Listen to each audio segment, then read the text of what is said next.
L'Ajuntament de Roses ha aprovat definitivament el projecte de reurbanització del carrer Jaume Pi i Sunyer, conegut popularment com a carrer de Davant. Aquest va ser un dels primers carrers del municipi que es va reurbanitzar a un sol nivell als anys 80 del segle passat. Després de 40 anys, el paviment actual de lloses de formigó està bastant deteriorat i les línies de serveis, com són la llum, telefonia, aigua i gas, també presenten deficiències. Les obres que podrien començar al mes d'octubre suposaran una millora estètica i visual molt important d'aquest carrer peatonal i comercial. El bé del carrer, a nivell comercial, es considera que hem de tenir un carrer més envellit, més maco, com hem tingut o com hem anat fent a la resta de carrers del casc antic de la vila. Des del carrer Nou fins a Arran de Mar, tots els carrers s'han anat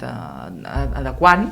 i entenem que l'últim ja que ens quedava, que està al centre de la vila i que es va fer en els anys 80, fa temps, ja molt de temps, i per tant d'actualitzar-ho cal que aquest carrer es faci. El projecte preveu reurbanitzar 125 metres de carrer en el tram comprès entre la Rambla Ginjolers i la plaça Catalunya amb una superfície total de 1.025 metres quadrats i un pressupost d'uns 300.000 euros. Les obres contemplen la renovació de tot el paviment amb una secció transversal a un sol nivell, de manera amb la que es dona prioritat als vianants, fent-ho alhora compatible amb el trànsit rodat de càrrega i descàrrega, que té unes hores molt limitades al dia per donar servei als molts comerços i restaurants que s'hi troben. També s'eliminarà el cablejat aeri soterrant les xarxes de serveis i renovant aquelles que siguin necessàries, com és la xarxa d'aigua potable, que s'ha d'adaptar a les noves normatives en quant a material i seccions. L'enllumenat existent es substituirà per unes lluminàries noves de baix consum que garanteixin la no contaminació lumínica i el compliment del mapa lumínic. Finalment es dotarà l'espai de 4 mòduls de banquetes i jardineres repartits al llarg del carrer que generaran uns punts que trencaran la regularitat de l'espai creant petites zones d'estada.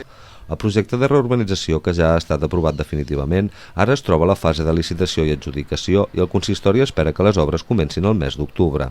Demanaven escurçar el termini d'execució perquè hi va haver un error en la presentació del projecte, perquè es va parlar de 8 mesos i evidentment hem de mirar i entenem que no hem d'arribar als 8 mesos, han de ser 6 mesos, inclús ens demanaven menys de 6 mesos, però és que no podem enganyar la gent. Les obres tenen un termini, tenen una complexitat i són 6 mesos d'execució i el que hem de vetllar és perquè siguin aquests 6 mesos, mirar de no anar-nos menys allà, i si poguessin ser menys, millor, però és que les obres s'han d'executar bé i no podem tampoc marcar un termini que no és creïble i que no és real. Cal destacar també que el projecte de reurbanització del carrer Pi i Sunyer va rebre un total de 21 al·legacions en la fase d'exposició pública, de les quals se'n van estimar 4 i una de forma parcial, i que l'aprovació definitiva va comptar amb el vot a favor de tots els regidors dels diferents grups municipals.